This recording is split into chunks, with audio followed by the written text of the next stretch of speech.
Welcome, everybody, to this episode of the Women in Technology Spotlight. Today, I have with me Lynsey Campbell. She is the Director of Customer Success for EMEA for the Tanzu business unit at VMware. She has also been the Scotland Women in Technology chairperson for the recent 5.5 years. Welcome, Lynsey. Thank you, Ronka. It's a pleasure to be here. It's great to have you here, and thank you for giving us your time. Please start off by telling us a little bit about yourself. Okay, with pleasure. It's a real delight. And first of all, I'll kick off with saying thank you so much for taking the time to create these episodes. It's a real pleasure to be part of this and to be invited along today to share my story, which I hope will inspire others. So, as you said, my name is Lynsey, and at the moment, my role is to lead customer success for one of the largest software companies in the world. I look after the Europe, Middle East and Africa region, which is quite a broad region of different countries, different languages, different cultures. And so to have a role that spans that, it has been a real education in itself, not just from a technology perspective, but also understanding the various different nuances of how people work and do business in this broad region. So a little bit about myself. I have had quite a non-traditional route into technology, and maybe we can talk a little bit more about that as we go through. At the moment, I am first and foremost mum to two gorgeous little girls. They are identical twins. They are 7 and they are currently at school. So working in the kind of remote nature, I can speak highly enough of the education sector and the girls having the ability to be in school and that we can work from home and sort of balance that. But I've been a working mum full time the entire time that I've had the girls, and that has been a learning experience in itself also. I'm married to Murray. He also works from home full time in a fintech company, and other than that, other than my job, my hobbies include trying to use my Peloton, going for nice walks. I'm very lucky that I live in Scotland, in Glasgow, and where we live, there's some really beautiful kind of woodland walks and nature nearby. So I really enjoy getting out and looking at trees. I find that to be a very, very settling and humbling experience to be part of the trees. And music. Music's always been a big passion of mine. So I used to sing a lot when I was younger. And during lockdown, I decided that I needed to find something to tap into my joy, something that gave me personal joy that wasn't work or family related. And so I found my singing voice again and decided to do online singing lessons. And so at the moment I just sing on my own, but I'm hoping that post-pandemic, I could maybe join something like a choir and exploit that little side of myself that I really enjoy. So they're kind of my main hobbies and interests: family, work, and singing. And my other big passion is equality or equity and diversity in the workplace and inclusion. Whatever term we want to call it, for a long, long time, I've been passionate about creating a happy and equal working environment. To begin with, that journey took me very much in a gender representation journey with women in technology, because that's who I was and where I worked. But that journey through the past 10 years has given me so many insights into beyond labels. What does it mean to be a genuinely equitable human being who just wants to be curious and engage in the world? Mm-hmm. And so that's where I am at the moment. I'm exploring what that means for me and my passions, mm-hmm. and how I can be a role model for that behavior in a leadership role in a large company. So lots, I'm sure, Ronka, that we can talk about with that. Yeah. You touched on so many different and very interesting topics that I would love to explore with you. I'll start out with your 2 little twin girls, because they're growing up in a household with 2 parents who work in tech. Yes. And so obviously they have this role models for going into tech. And I was wondering, from your history, did you have that as a little girl? Because you said you had a non-traditional route into technology. I did. So got quite an interesting backstory, which I think could be useful and maybe inspiring for individuals who could be listening to this who have no idea how they could get into technology. So at school, I was very much I was very much into things like art and languages. You know, I didn't do well at mathematics at school. I did enjoy biology, but the sciences weren't something I was particularly strong in, or I didn't believe to be. I wasn't. And I was brought up in a household, a very working class household, with a mum who, you know, worked on a factory floor, and a dad who was an engineer, but in quite a low-paid job. And I was an only child, no brothers or sisters. So my background, nobody in my family had gone to university. Nobody had ever worked in technology. The only thing I would say that maybe piqued my interest is my dad used to get me to help him. He used to work on old school cash registers, if you remember. Like, you know, the ones with the actual buttons, and so he used to fix them up. And when I was little, he used to give me pocket money if I could like program in the text that would come up on the. And I always remember my mum actually got me a thing called My First Computer. When I was little, we used to press a button and it used to come up with the spelling of the word. So the only things that I can associate with any sort of passion in technology were those two things. But certainly, I wasn't given a huge amount of encouragement, and due to various different personal issues that happened at home, I ended up deciding to run away from home when I was 16. So I moved from Scotland to England, lived in Liverpool, no money, and had to try and find a way to not be homeless. And so I managed to get a job in a local fast food restaurant, and I got a job as a cleaner. And for some reason at age 16, I just managed to make it work. So I remember looking in the local paper, and there was an advertisement for IT trainees for the Millennium Bug. So I'm showing my age now, Ronka, that I was 17 at that time, and the salary was quite attractive. And so I bravely decided that I was going to apply for this job, having no experience. I didn't even really know what IT was, to be honest, but there must have been some higher purpose that was kind of like taking me on this journey. So it was with a company called United Biscuits, who are still in operation now, and they own like KPN and McVitie's and lots of crisp and biscuit brands. So I remember going for the assessment centre and being the youngest there. They were doing logical reasoning, aptitude tests, all kinds of traditional assessment centre psychometric tests. And I remember going through this for maybe about a week, and it was 500 applicants, and there was 8 places, 8 traineeship places, and I got one of them. Wow. And one of my now friends, who was an interviewer at that time, said to me, she'll still say it now, she's one of the most amazing women I've ever met. She laughs and says, we were all just blown away that this little 17-year-old from Glasgow just walked in and just breezed through the whole assessment centre. And at that time, I didn't know that I could do that job. I didn't know that I was able to do that. I didn't know that I had high logical reasoning. It was very much fate that brought me to that point. And so then I learned Cobalt too. So I could probably earn quite a lot of money consulting some mainframe organisations or have a sideline job. But I learned Cobalt. And I remember being stuck in a room for 3 months. So sorry, I'm probably stereotyping technology. Don't let me do that. But at that point, at 17, that wasn't particularly exciting. You know, just looking through a terminal with lots and lots of green and black code and printing things out on a dot matrix printer. That's how long ago this was. But we successfully nothing happened for the Millennium Bug. So you've got me to thank for the fact that biscuits still exist. So I'll take the credit for that. But yeah, I mean, as I say, Ronka, a very non-traditional route. And actually what I discovered at a very young age in technology was that there was 8 trainees, 2 girls, 6 men, boys. And there was definitely a divide. I felt at that point that the guys always got it quicker, and they always progressed quicker.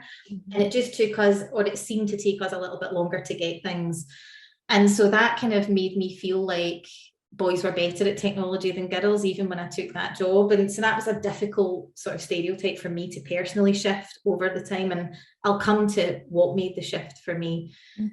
What I discovered was that I loved talking more than I loved coding. And a few other people noticed that. And so I got moved into a systems analyst role, where I spent more time working with internal employees, like people that were creating the recipes in factories and the marketing departments, to understand how our systems supported them.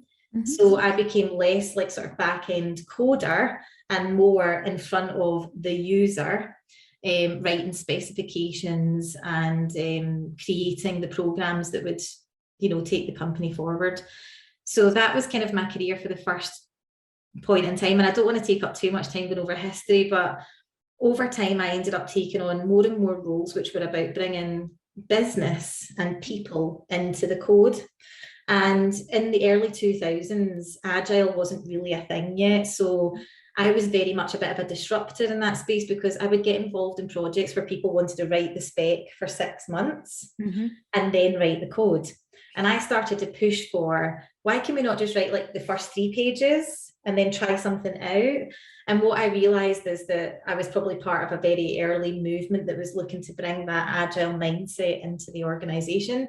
So I went on a journey where eventually Agile became a thing, and I became an Agile coach and Scrum Master and all the good stuff. And then I landed in cloud for some reason. I was doing product management in mobile technology. I was asked to move to cloud because traditionally infrastructure was seen as a non-product development area of an organization. However, because we were developing cloud products and platform as a service, they asked me to go in as a product owner to create something that developers would want to use. And that was at my time at JP Morgan when I did that, and had a great journey there, actually learning so much about infrastructure and application development, and how when they work together, they're very powerful, but when they're created in silos, they can go really wrong. So I spent a lot of time there, ended up working with Pivotal, and that took me to VMware, and the rest is history. And through that time, all through that technology career, I meandered through various roles, various technologies. One thing remained consistent was that I kept identifying that there wasn't an equal and balanced workforce, and that sometimes I had to be one of the boys to get on. And a big switch came for me when I realized that being me got me further than not being me. Okay. So there was I used to always conform. So if I was in a team of men, I would like be one of the guys, or if I was in this particular group, I would be a bit of a chameleon. And I thought that was a way of me getting on. And actually, I had a really good mentor that said, actually, in the times that you're just you, and you're unapologetic for your background, and you're not ashamed to say that you got it wrong, and you bring that energy to the room, that's the you that is really powerful. And it was a real turning point for me, that I decided, okay, I'm going to be me now in technology. I don't fit into a technology box, right? Because I'm the complete opposite end of the spectrum to a traditional, what you would say is a traditional logical technologist. But at the same time, I bring so much to that. I bring a lot of empathy and insight and creativity that doesn't usually exist in these fields. And from the moment I started to be me and really embrace that and use it as my superpower, was the moment that my career really took off, and I started to get much more leadership positions, and I started to attract more people from different walks of life that wanted to work with me, and I feel very proud of that. So it's a bit of a long-winded walk through my career journey, but I've learned so much in that time. And now that I'm into my 40s and I'm kind of at a more senior level in my career, I see the rest of my career as a way to just give that back somehow. I'm not really in this any longer for where I can get to.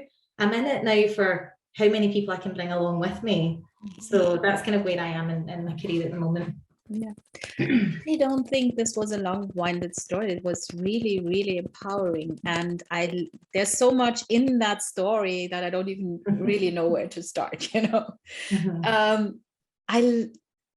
The beginning of your story starts with the fact that you didn't know what IT was. And I think this is still very true for a lot of women nowadays, that, and a lot of people actually, but a lot of women especially, that they have no clue when we say we need more women in tech, what tech actually is, or what IT actually is. And this is what we are trying to do here, give them an idea what is possible in tech, what this means.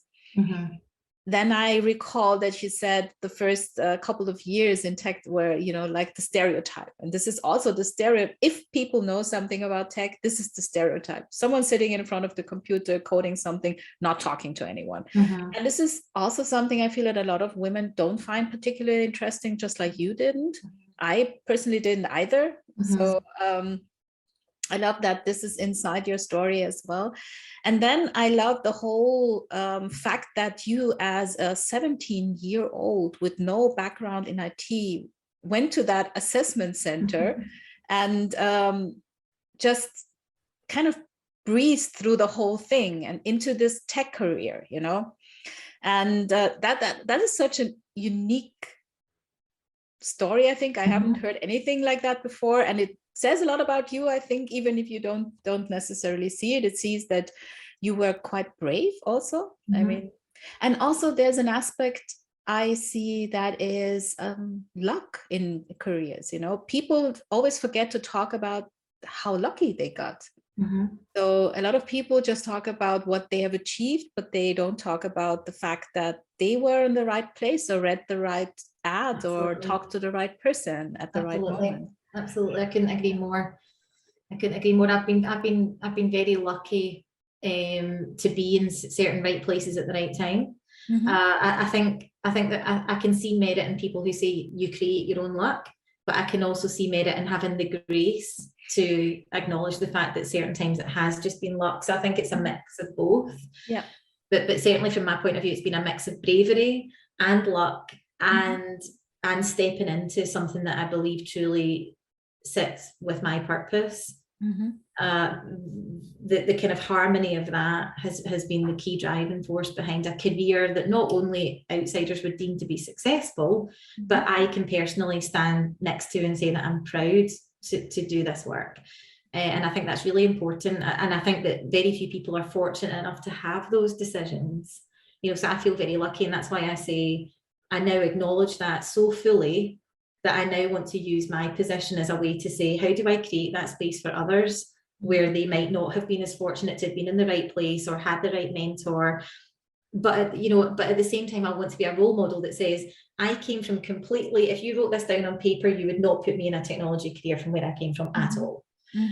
But I've aced it. I've not only just done it, I've done really well. And actually, over time, I didn't compromise on the things that made me that weren't traditionally tech. And I'm still doing well. So I'm kind of all about abolishing that stereotype and that perception, even within technology, that you've got to have a computer science degree. Or I in no way say that they're not great things to have, but it's not the only thing, the only way. There's alternative ways.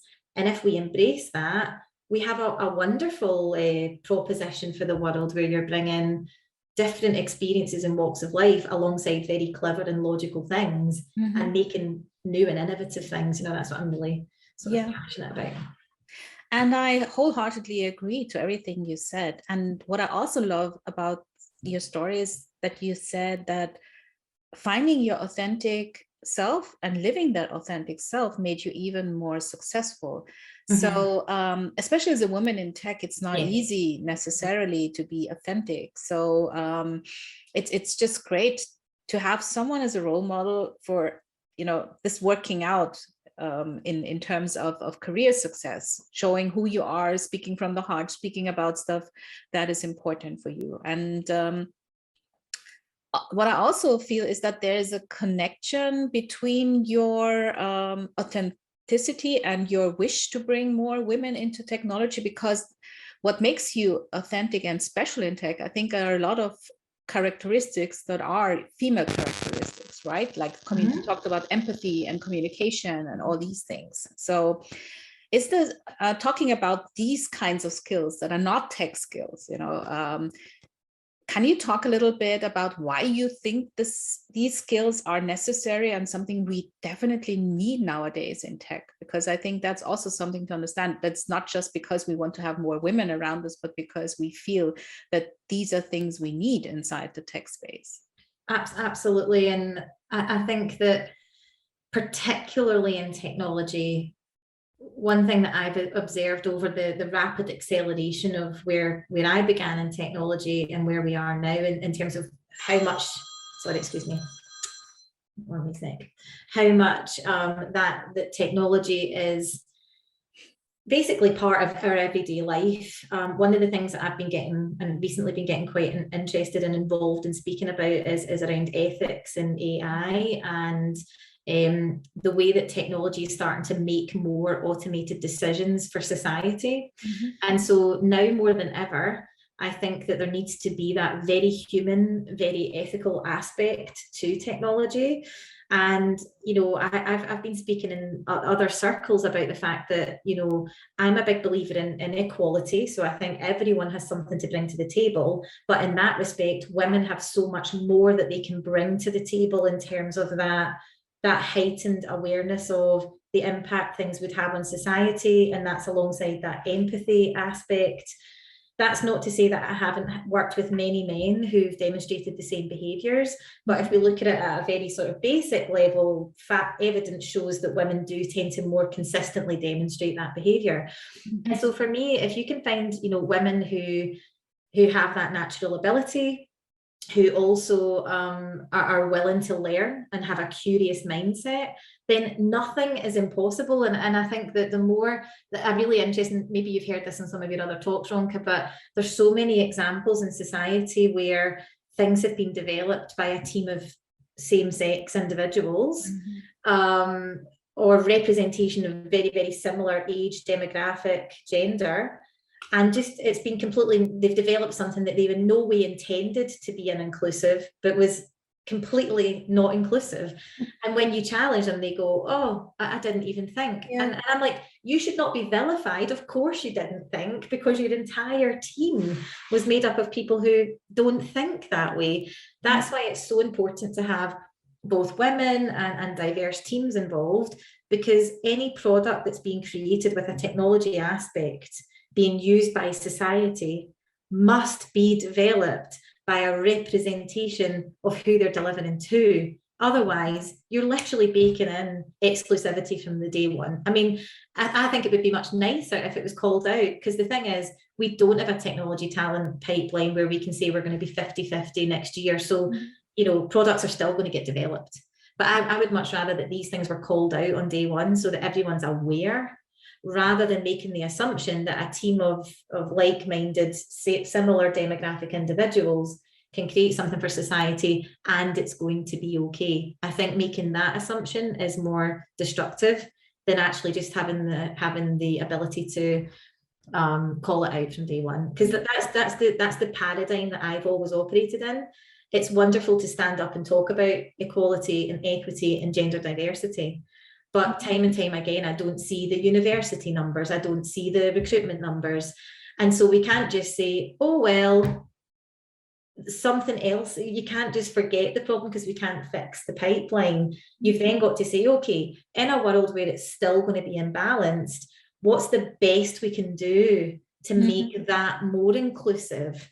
What's the best we can do? And so that's kind of a place that I've liked to be in discussions, because I think all too often organizations tend to enjoy looking at facts and figures and then using that as a way to then go, well, that's not fixable. Yeah. When in actual fact, how do we work with the majority and make a difference despite this?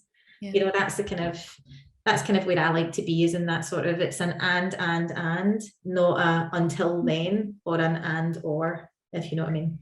It's a very good point, and I love that you brought that up, because we all know that at the moment we have a pipeline problem, and that is something we are trying to change, obviously. But just the fact that we don't have gender parity doesn't mean that we don't have the possibility to influence tech by maybe listening more to people who belong to the diverse pool, like listening more to women or younger people or people of other cultures. I mean, that would already help, even if we don't have like 50-50 at the moment. So absolutely. Why not use the people that we do have to help inform the things where we've acknowledged that there's going to be a bias or an unconscious bias or whatever we want to call it. I think if that was called out more often at the beginning from an ethical standpoint, we don't need diverse development teams to create diverse products. We just need to make sure from the very beginning we put ethics at the core of what we start to do. That's more important. So I couldn't be more supportive of that and trying to be an instigator in that space as much as I can. And that can be quite difficult because, as we know, as women in technology, you know, I really want to encourage more women into technology, but at the same time, what we also must acknowledge is that women get asked to do a whole lot more, right? So not only are you asked to do your job and probably do it 120% of the better time than the man does, that's just because of natural biases that exist in these male-dominated structures, but also then that you're asked to be the woman who talks at the conferences and be the woman who writes the blog posts and be the woman who sits on the D&I. You know, I've been part of D&I groups in various companies for many years, and I always look around the room and go, 95% women, 5% men. I never really see the shift in equal representation even at that point. And so for me, I think there definitely needs to be a change in the future. And I push back on this as much as possible, where I say, I acknowledge that we have a concern, but it's not my problem to fix. The minority are not here to educate you on how you act better towards us. You need to take the responsibility to educate yourself and make space for us to be able to just do our job. And so I'm also now becoming more of an advocate for putting accountability where it should be, rather than taking on the responsibility of fixing a problem that I didn't start. You know, so because I'm the woman in the minority, you can start the Women in Tech network, right? Or you can start this network. And I'm a bit like, should it be me? I mean, I don't have an issue. I love women. I am a woman. I want more women. But I mean, I can go and work with these 20% women, but it's the 80% over there. That's kind of where you need to go and do the work. Not in this group. And that's the thing. And I think a few years ago, I was part of women should have more of a voice. Women should be put on confidence workshops.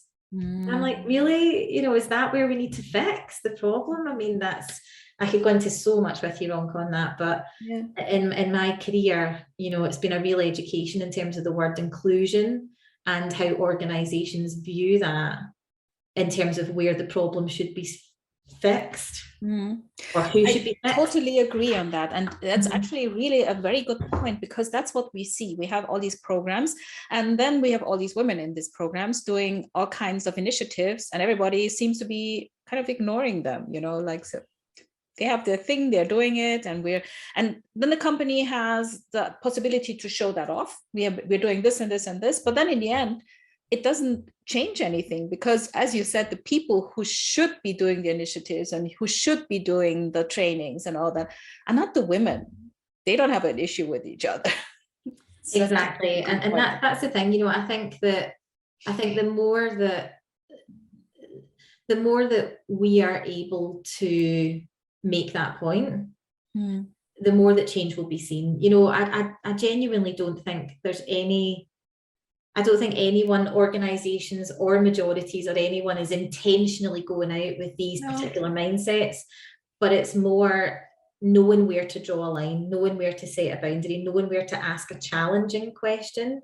And so rather than saying, you know, women need to have more of a voice or be trained in how to be a leader, it's more, no, women and underrepresented minorities need to be given the support to be able to say no and to be able to push back and be able to challenge in front of people in a call. That's the things that I would want to coach individuals on, is more like personal resiliency and letting somebody know, whatever you decide to challenge, I've got your back. Like, I'm here for you, and please know that your point is respected and welcome. That's more powerful than saying, let's form a group and let's listen to you all and hear all your bad stories. It's like, no, very true. Let's create a movement where you are completely and utterly, you know, supported to make a point and to educate others. I think that that's the next evolution of where that space needs to go to, Yeah. for women. I totally agree. And this is something where we need to go. At the moment, we both still work very strongly in this women in technology networks. And I think you are also part of a lot of initiatives there, right? Because that's still something we need to do, try to find the next generation somewhere. We do, absolutely. And that's the thing, as much as sometimes I would like to walk away and say, do you know what, this isn't my issue to fix, this should be somebody else. At the same time, what I've acknowledged is that, you know, I've kind of gone on a journey. So initially I was very much like, take a stand, come on women, let's do this and let's inspire more women. But then what I discovered was, you know, we're bringing lots of women in, but are we really understanding what their experience is when they join? Because you're bringing all these new women that we've fired up and got inspired to learn tech and come in.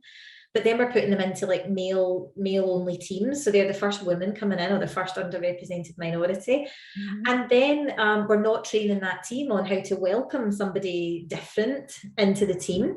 And so then that person has a really difficult experience, and we're not training them on how to cope with challenging situations. So that's where I say we focus on the number and like, oh, we've recruited 10% extra of X. But then my question would be, and what training did we give to the incumbent teams? And what sort of support around resiliency did we give to the individual as they came into that team? So that's an interesting challenge, and something that I then couldn't walk away from in terms of asking people that question. Then my journey took me on the majority, which is we keep on creating these groups for women. And I found that I kept creating events about women in tech, even though we invited everyone in the company, women would attend, only women. And so then I started asking some of my male mentors and leaders, you know, why? Well, I mean, it was called Women in Tech, so I assumed it wasn't for me. Right. And I was like, okay, interesting. And also, you know, so that gave me a lot of insight. And I thought, how do we harness the power of the majority? And it was really interesting. I did an event once where I asked one of our really sort of prominent male leaders in a previous company that I worked with to sit and share a story of equality and talk about his own daughters, because he had daughters that were going through university. And we had an audience of men, and they all kind of said afterwards, the fact that resonated was because we realised that we're not just men in the workplace, but we've actually got wives and daughters and sisters and mums and aunties and cousins who are also women that could have that experience. And so I think we need to stop like compartmentalizing the working man and actually open it up to, no, this is just a man and woman thing in general, you know, and I think that was a very interesting point in my journey, was to start to think about how we open the dialogue and bring people in, rather than focusing on only supporting. I think we need a balance of both. You need to support the group who are not represented in the right way, but then you also need to find a way to get into the hearts and the minds of a majority, so that they go, okay, this is worth listening to, or this is relevant to me, or this is something that I want to really believe in and take action on. And I think all too often we focus on one or the other, and to influence the majority sometimes seems too hard. And so we just go, we won't touch that. Whereas I think that's more powerful. That's an interesting aspect, because it shows that we also have our assumptions and unconscious biases on the other hand, because what we do is we assume that when we highlight these problems that we have, that men automatically understand that the women in their life would also have the same issues. That's just an assumption we're making, but it's not necessarily true. So this is very powerful, you know, trying to make them understand, the majority understand, that this is not the issue of the minority, but of the entire group. And maybe there are other people, women, underrepresented minorities in their circle that might face these issues, and that would make it much more approachable for many people, you know, understanding that this is not just these couple of women in their team that are facing this, but this is a cultural thing. So and that's the thing, there's the change, societal change and cultural change is like multi-dimensional. You know, what will mean one thing to one will mean something to another.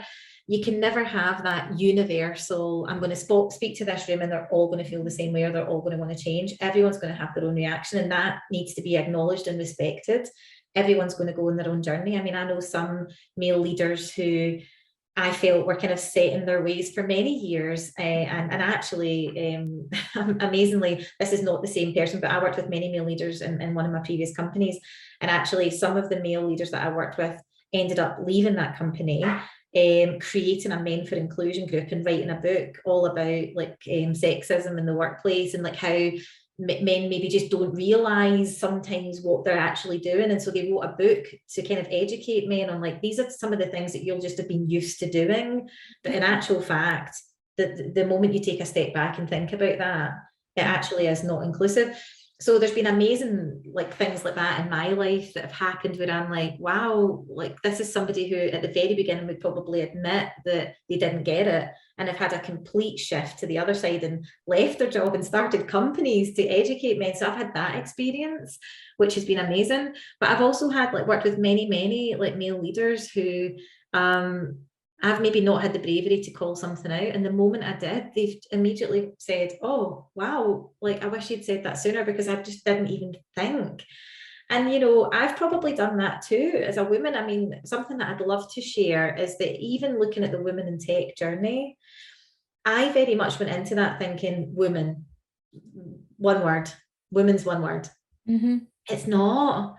Like there's a multi-broad spectrum. I mean, I'm trying to avoid labels these days, but I also want to kind of give respect to a label, but at the same time acknowledge the fact that a label isn't the only thing that defines somebody. Mm-hmm. And so like when I started to dig into like what matters to a woman, there's like, you know, mothers, there's different ethnicity, there's age, there's experiential, there's interests and hobbies, right? So I used to make this assumption that we would need to hire a woman in technology, right? Mm-hmm. And then I would realize that we'd come in and we'd say, you must join the women's group. But actually that woman might come in and say, I'm LGBT, or I like music, or I much prefer to identify as a different gender or no gender. Mm-hmm. And my journey with the word woman has been so amazingly like diverse in that word, right? And what that taught me over years was I need to stop sticking to the label and start thinking about the person, right? And I think the more that we focus only on the label, and I don't mean we shouldn't, but what I mean is when we stop focusing only on that and start to look at it more from a sort of multi-dimensional point of view, that's a completely different conversation. So it's like, not how do we create an environment where women feel safer to work, but how do we create an environment where anyone can come in and have a similar experience and have access to a similar experience? Mm-hmm. That for me is a much different, that's a very different conversation. And it opens up a much more powerful dialogue than, well, we need men to be trained and we need people not to use this language. No, like, let's think about this in a different way. So for me, I'm really sort of passionate about that as being like the next evolution of what we call D&I, mm-hmm. and kicking it forward into a different level of progression, where we sort of create a level playing field for everybody. I'm very passionate about that. And that's a different discussion that I would love to have for another half an hour, really. I mean it, you know. But unfortunately, we're on over time already. Oh no, I can't believe it. It's been so good. Yeah. And so I'll just have to ask you my final question, and which ties back to, you know, this young woman coming that we made enthusiastic about tech coming into the workplace, and then all of a sudden finding herself in this group of men who have not necessarily been trained or have no clue what to do with her. Do you have any tips for her, how to be more resilient, where to go to find help, maybe who to talk to, or what to keep in mind? Absolutely. I mean, I think more than anything, invest more time in knowing who you truly are than who you think others need you to be. If I could go back and have that time again, I would have spent much more time on the introspection side of reading more and understanding truly, like within my heart, who I felt I was and what my purpose was.